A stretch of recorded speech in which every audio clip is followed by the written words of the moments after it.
Hi guys, welcome back to my channel SJK wrestling universe. So நாம் இன்னைக்கு இந்த வீடியோவில் இப்போ லேட்டஸ்ட்டாக வந்திருக்கிற ரெஸ்லிங் நியூஸ் அப்டேட்டாக பார்க்க போகிறோம். ஸோ அதெல்லாம் பார்க்குறதுக்கு முன்னாடி ஃபஸ்ட் டைம் நம்ம சேனலுக்கு வந்துருக்கீங்கன்னா சேனலை சப்ஸ்கிரைப் பண்ணி நோட்டிஃபிகேஷன் வேலை ஆளில் போடுங்க. ஸோ அப்படியே நம்ம வீடியோக்கு லைக் பண்ணுங்கள், ஷேர் பண்ணுங்கள், கமெண்ட் பண்ணுங்கள். வாங்க வீடியோக்குள்ளே போகலாம். ஸோ ஃபர்ஸ்ட் ஆஃப் ஆல் வந்து த இகுனாரல் அவார்ட்ஸ், பெக்ஸி அவார்ட்ஸ்ன்னு சொல்லி ஒரு அவார்ட்ஸ் கொடுத்துருக்காங்க. ஸோ அதை ஹோஸ்ட் பண்ணது பெக்கி லஞ்ச் தான். ஸோ அவங்க ஹோஸ்ட் பண்ணது பெக்கி லஞ்ச் தான். ஸோ அந்த அவார்டை யாரெல்லாம் வாங்கியிருக்காங்க, ஸோ எந்த ரேங்கிங்லாம் வாங்கியிருக்காங்க அப்படிங்கிறத நீங்களே ஸ்க்ரீனில் பார்த்து தெரிஞ்சுக்கோங்க. ஸோ நான் சொன்னேன்னா இந்த வீடியோவில் 2000. ஜீவா ஈவென்ட்ஸ் இப்போ எலிமினேஷன் சேம்பர் மேட்ச்சில் இருக்காரு. ஸோ இதன் மூலயமா இவர் ஒரு ரெக்கார்ட் பிரேக் பண்ணியிருக்காரு. ஸோ என்ன ரெக்கார்ட்னா, ஸோ எலிமினேஷன் சேம்பர் ஹிஸ்டரியிலேயே ஸோ குறைந்த வயதில் எலிமினேஷன் சேம்பர் மேட்ச்சில் விளையாடினது கடைசியாக ஸோ நம்ம ஜெஃப் ஹார்டி தான். ஸோ லாஸ்ட்டாக நவம்பர் 17, 2002 ஸோ அவர் அந்த எலிமினேஷன் சேம்பர் மேட்ச்சில் கலந்துக்கிட்டார். ஸோ 2002 இந்த வருஷம் 2026 வர அவர் தான் அந்த ரெக்கார்ட் வச்சுருக்காரு. ஸோ வயசு, அதாவது உள்ளே வயசு குறைஞ்சி பார்த்திங்கன்னா ஸோ எலிமினேஷன் சேம்பர் மேட்ச்சில் கலந்துக்கிட்டது ஜெஃப் ஹார்டி மட்டும் தான். ஸோ பட் இப்போ அந்த ரெக்கார்டை உடச்சிட்டாரு நம்ம ஜீவா ஈவென்ட்ஸ். ஸோ இந்த வருஷம் நடக்க போகிற எலிமினேஷன் சேம்பரில் ஸோ ஜீவா ஈவென்ட்ஸ் கலந்துக்கிட போகிறாரு. ஸோ அவர் டேட் ஆஃப் பர்த்து ஏப்ரல் 29, 2004 பிறந்திருக்காரு. ஸோ 22 வயசில் ஸோ அவர் எலிமினேஷன் சேம்பர் மேட்ச்சில் ஸோ கலந்துக்கிட போகிறாரு. ஸோ இப்போ WWE வரலாற்றிலே ஸோ உள்ளதிலே குறைந்த வயதில் எலிமினேஷன் சேம்பர் மேட்ச்சில் கலந்துக்கிட்ட ஒரே ஆள் ஜீவா ஈவென்ட்ஸ் தான். அதுக்கப்புறம் தான் இப்போ ஜெஃப் ஹார்டி வந்திருக்காரு. அது மட்டும் இல்லாமல் இந்த ஒரு ரூமரும் வந்திருக்கு. ஸோ எல்லாருக்குமே ஒரு பெரிய கேள்விக்குறி இருக்கும். ஸோ இவ்வளோ சின்ன வயசில் இப்போ தான் NXT மெயின் ராஸ்டருக்கு வந்திருக்காரு. அதுக்குள்ளே அவருக்கு இவ்வளோ பெரிய புஷ் எதுக்கு கொடுக்கணும்? ஸோ நம்ம எல்லாத்துக்கும் தெரியும் அவர் ஜெயிக்க மாட்டார். இருந்தாலும் எலிமினேஷன் சேம்பர் மாதிரி ஒரு மேட்ச்சில் இவர் எதுக்கு சம்மந்தம் இல்லாமல் ஸோ உள்ளே தூக்கி விட்டுருக்காங்க. ஸோ WWE என்ன தான் நினைக்கிறாங்க அப்படின்னு எல்லாத்துக்கும் ஒரு கேள்விக்குறி இருக்கும். ஸோ இப்போ நம்மளுக்கு ஒரு ரூமர் கிடச்சிருக்கு. ஸோ ட்ரிபிள் ஹெச்ஏ தான் வாண்டடாக ஸோ ஜீவா ஈவென்ட்ஸ் குவாலிஃபை மேட்ச்லேயும் கலந்துக்கிட்டு ஸோ அவர் அந்த எலிமினேஷன் சேம்பர் மேட்ச்சில் அவர் இருக்கணும்னு ஆசைப்பட்டது ட்ரிபிள் ஹெச் தானா.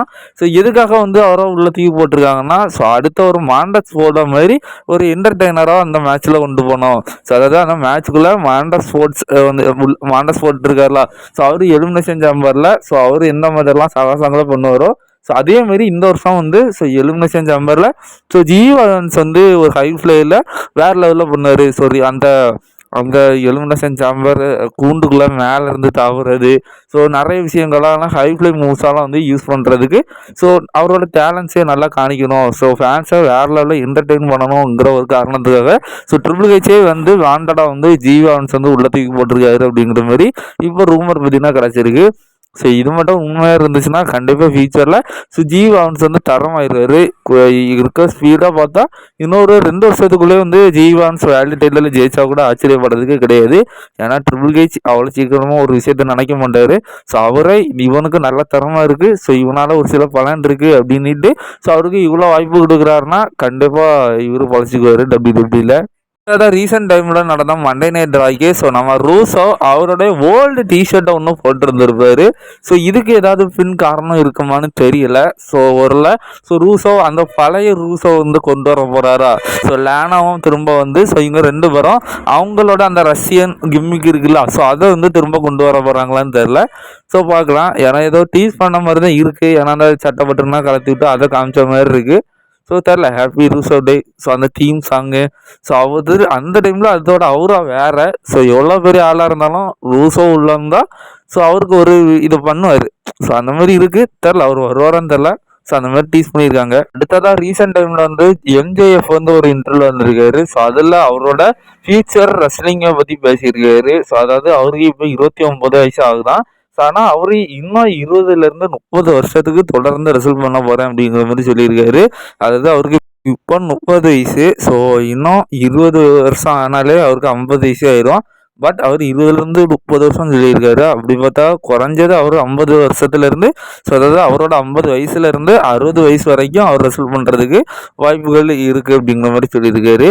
ஸோ எனக்கு ஒரு ஆசை என்னென்னா, ஸோ அவர் ரிட்டைர்மெண்ட் ஆகிறதுக்குள்ளால WWEலையும் அவர் ஒரு பெரிய லெஜெண்ட் ஆகணும்னு சொல்லி ஆசை. ஸோ ஏன்னா அவருக்கு அந்த அளவுக்கு ஒரு பொட்டன்ஷியலும் டேலண்டாக இருக்குது.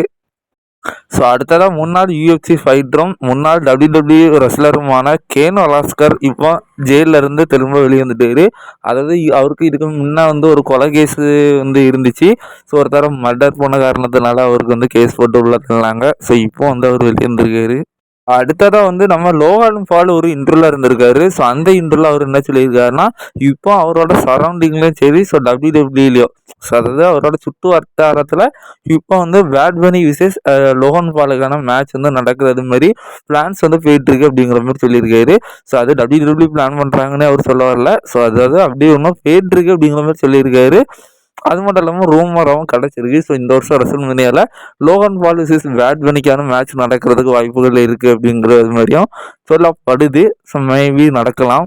அடுத்ததாக வந்து நம்ம கிறிஸ் ஜெரிக்கோட ரிட்டர்னும் நம்ம அது ராயல் ரம்பிள் டைமில் இருந்தே எதிர்பார்க்கோம். ஆனால் டிசம்பர்லேருந்தே நம்ம எதிர்பார்த்துட்டு இருக்கோம். ஸோ ராயல் ரம்பிள் அவர் ரிட்டர்ன் வராருன்னு எதிர்பார்த்தோம். பட் வரல. ஸோ இப்போதைக்கு ஒரு ரூமர் கிடச்சிருக்கு. ஸோ அதாவது இப்போவும் கூட ஸோ கிறிஸ் ஜெரிக்கோ வந்து ஏடபிள்யூ ராஸ்டராக தான் இருக்காரு அப்படிங்கிற மாதிரி சொல்லப்படுது. அவர் ஃபுல்லாக வந்து ஃப்ரீ ஏஜென்ட் ஆகலை அப்படிங்கிற மாதிரி சொல்லப்படுது.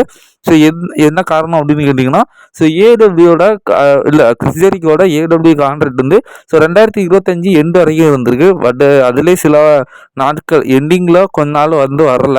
ஸோ அந்த அந்த மிஸ் ஆன டைம் இருக்குல்ல, ஸோ அதெல்லாம் வச்சு பார்த்திங்கன்னா ஸோ அவர் திரும்பவும் வரணும் அப்படிங்கிற மாதிரி ஒரு டீல் இருக்குது அப்படிங்கிற மாதிரி சொல்லப்படுது. அதாவது ஏடபிள்யூ பொறுத்த வரைக்கும் ஒரு விஷயம் என்னென்னா, ஸோ இவன் அதாவது ஒரு ரெஸ்லர் வந்து இவன் ஒரு வருஷத்துக்கு கான்ட்ராக்ட் போட்டிருக்காரு. 5 மாதம் ஃபைட் பண்ணியிருக்காரு. 7 மாதம் ஒன்று இன்ஜுரியில் ரெஸ்ட் எடுத்திருப்பாரு, இல்லைன்னா ஏதோ ஒரு காரணத்துக்காக ரெஸ்ட் எடுத்திருப்பாரு. ஸோ அதுக்குன்னு சொல்லி ஸோ ரெஸ்ட் எடுத்த பிறகு அந்த வருஷம் முடிஞ்சிடுச்சு. ஸோ அப்போ எனக்கு ஒரு வருஷம் தானே கான்ட்ராக்ட் போட்டேன்னு சொல்லி ஸோ அவங்க வந்து வெளியே வர முடியாது. ஸோ நீ 5 மாதம் தான் ஒர்க் பண்ணியிருக்க, உன் கான்ட்ராக்ட் ஒரு வருஷத்துக்கு நாங்கள் போட்டிருக்கோம், நீ 7 மாதம் வரல. ஸோ அந்த 7 மாதமும் நீ எங்கள் கம்பெனியில் வேலை பார்த்துட்டு தான் நீ வெளியே போனோம் அப்படிங்கிற மாதிரி அவங்க சொல்லிடுவாங்க. ஸோ இப்படி நிறைய பேருக்கு நடந்திருக்கு. ரீசெண்ட் டைமில் பெண்டா ரேஃபினிக்ஸ் கதையும் அந்த மாதிரி தான் நடந்து. ஸோ அவங்க அந்த டீலிங்கெல்லாம் முடிச்சுக்கிட்டு தான் டபிள்யூடபிள்யூக்கு வந்தாங்க. ஸோ மேபி நம்ம கிறிஸ் ஜெரிக்கோ கூட அதனால தான் டபிள்யூடபிள்யூக்கு ரிட்டர்ன் வர்றது ஸோ தாமதிச்சுட்டே இருக்குது அப்படின்னு நான் நினைக்கிறேன். ஸோ ஏடபிள்யூவில் ஸோ அவர் எவ்வளோ நாட்களுக்கு அவர் வராமல் இருக்கிறாரோ, அவரோட கான்ட்ராக்ட் சுச்சுவேஷன் எந்த லெவலில் இருக்கோ, ஸோ அந்த டீலிங் எல்லாம் பர்டிகுலராக வந்து அவர் ஏடபிள்யூவில் முடித்தா பிறகு தான் அவர் வந்து ஃப்ரீ ஏஜெண்டாக ஆவார். ஸோ அதுக்கப்புறம் தான் அவர் நம்ம டபிள்யூடபிள்யூவில் எதிர்பார்க்க முடியும். ஸோ இப்போ இருக்க சுச்சுவேஷன் படி அவர் வந்து ஏடபிள்யூ ராஸ்டராக தான் இருக்கார்.